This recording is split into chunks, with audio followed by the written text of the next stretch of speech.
A Clockwork Orange is my favorite movie. I have found that every time I tell people this, they are always surprised. Many people have thought it was great, some thought it was good, but all agree that it is not in contention for the best film ever made. So on fifth rewatch a few nights back, I asked myself, why do I like A Clockwork Orange so much? I tried to answer this question in a way that ignores my instincts and love for the movie. So here it goes. I like that I can't figure out exactly what the message is. Yes, that's it. Every time I watch, I ask myself the same question. What do they mean? I love that everyone, including me, seems to see a different meaning in its brash, flamboyant, tense, and evocative depiction of humanity's future.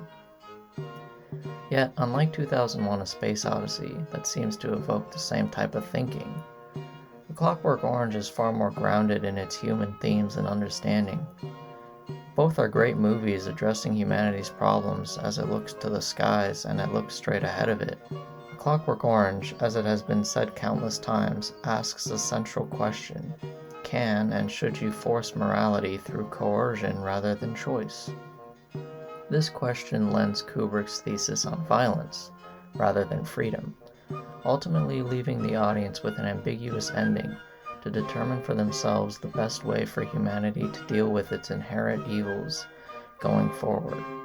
Cynical, one-of-a-kind, stimulating, and brutally in your face, Clockwork Orange seamlessly walks the line between intelligent, thought-provoking storytelling and entertainment, and it is my favorite movie ever made. While Burgess only briefly touched on the meaning of the title A Clockwork Orange in the book, Kubrick chose to completely ignore it. Burgess admitted that he lifted the phrase from a pub, and the phrase, quote, as queer as a clockwork orange, end quote, is Cockney rhyming slang. But to everyone else, he said, the phrase is essentially meaningless. Kubrick decided wisely to leave the title unexplained. Unlike almost all movie titles, A Clockwork Orange remains one of the few that are truly undecipherable. In essence, like the film's meaning, it is open to interpretation and study. The writing in A Clockwork Orange is a masterclass in delivering an allegory and convincing the audience of an author's message. The film's anti-hero, Alex DeLarge, is initially portrayed in a horrifying light. His first act as protagonist involves the brutal beating of an old man and the rape of a wife in front of her husband. The camera work during the rape scene leaves most up to the imagination, only showing the woman's face, which, in many ways, better communicates the horror of the situation, as the face communicates emotion best through the eyes. In fact, the film makes a big point out of the eyes.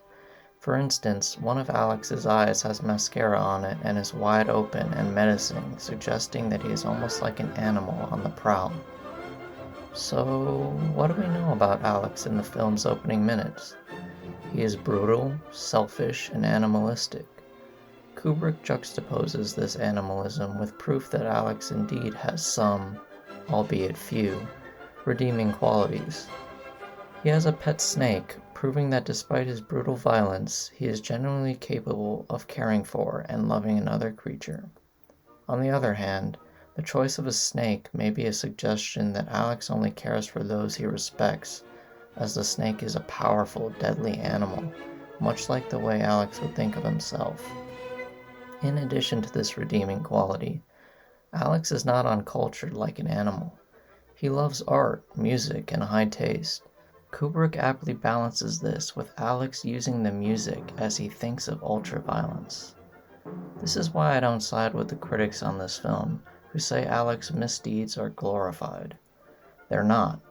They're often presented in a horrifying way, and his redeeming qualities are balanced as long as one looks beneath surface-level analysis. So, Kubrick presents an anti-hero that very much does dwell in the dark, but has potential for good inside him nonetheless. With this established, when the Ludovico technique is given, we see things from Kubrick's point of view. Alex should be given the opportunity to choose between the good inside him or the evil. The specter of technocracy is evident in the British government's approach to criminal reform. It is cold, bold, and completely new and reliant on science. There's no evidence in the film that the prisons are failing Britain in any way, but the government seems determined to uproot them in favor of a ruthless system of science-induced PTSD. As I said with the balance Kubrick presents throughout the screenplay, the government is not depicted in a wholly unsympathetic way. For instance, the Minister of the Interior is eloquent, well-dressed, and generally seems to have good intentions, as do the scientists who treat Alex. Kubrick postulates that there is something in human nature that beckons choice, and no one can control it no matter how hard they try. Kubrick does not state that people that do are necessarily tyrannical, but just fighting a losing battle. The film ends with imagery of Alex having consensual sex with a woman and sarcastically saying at the same time, quote, "I was cured all right," end quote, leaving the audience to decide whether the well-intended government truly did impel him towards good, or inadvertently freed a murderous rapist onto the streets of London, and created him as a martyr in a futile attempt to revolutionize and modernize the criminal justice system. According to Kubrick, perhaps the old ways really are the best. To sum up the criticism of A Clockwork Orange, I'd like to read you a quote from the great Malcolm McDowell, but some context first.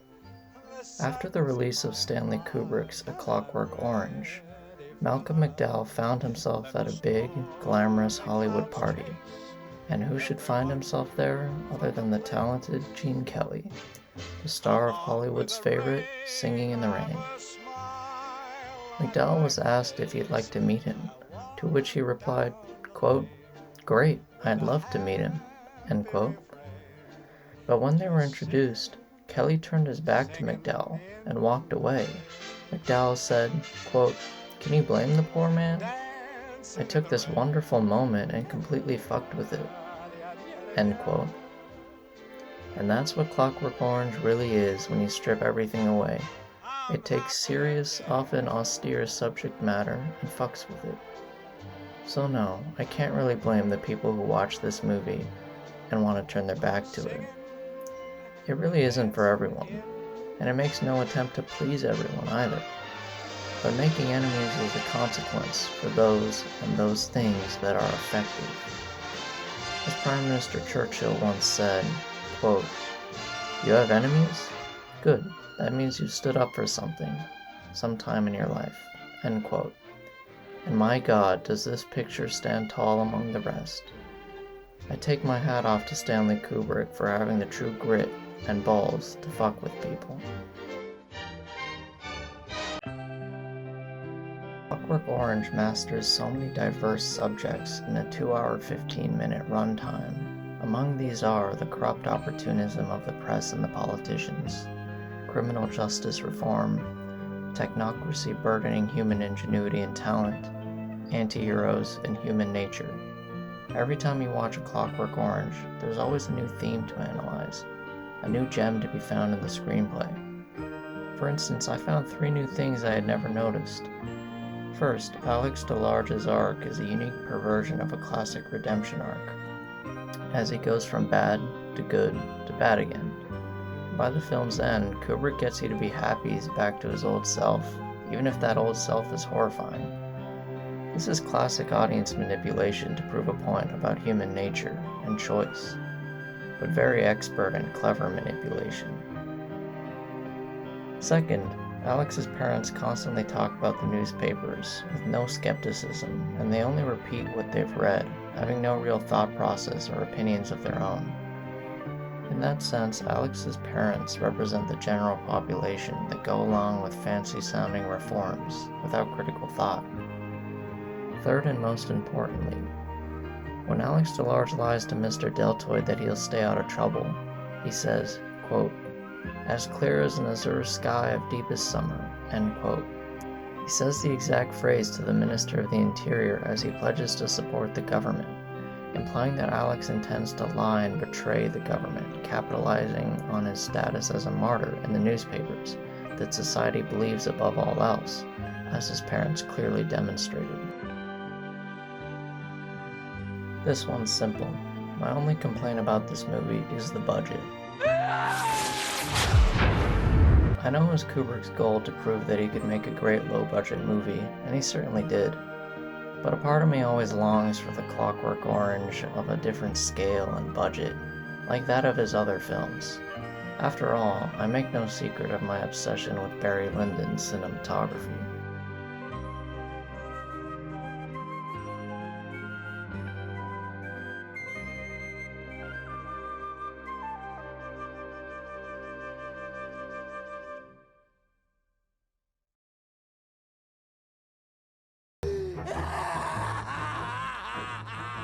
You know something, you rich?